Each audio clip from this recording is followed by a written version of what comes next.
direkt për ty tani kaloj tek Reçeli ftojt. Ka gjë. Pra, ka problem. e kam prer ftojn. Nuk ka gjë. Ja, direkt për tani e kam prer ftojn në kubik të vegjël.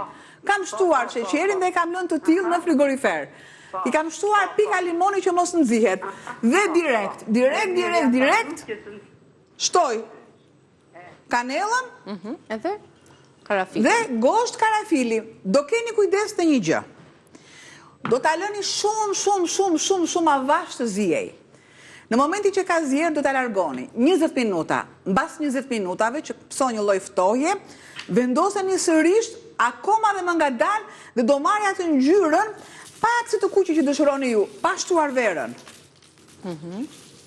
Ja, i vendos edhe shumë avash. Mirë se erdhët në pjesën e fundit të gatimeve për sot. E kemi nisur me byreçkat, të cilat i mbushëm me perime dhe ja kush rezultati të serviruar në pet të pjekura dhe të skuqura gjithashtu. Një spërkatje me salcën e sojës dhe me fara susami, shumë të shishme, të thjeshta dhe të veçanta për t'i përgatitur dhe ju.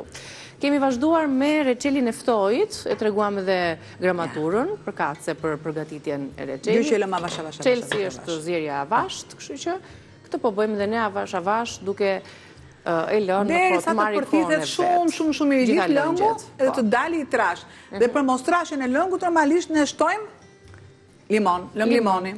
Për ju që të gatuani 1 kilogram ftoj, një duhet 1 kilogram sheqer, 700 ml ujë, 1 limon për lëngun, për të marrë kulluar lëngun, 2-3 karafila dhe 1 cop shkopi kanelle për reçelin e ftojit. Ndërsa për byreçkat, për pas të kalojmë tek receta e tretë, po i lexoj edhe një herë përbërësit për t'i mbyllur kapitullin dhe t'i vëmë kapak këtyre recetave.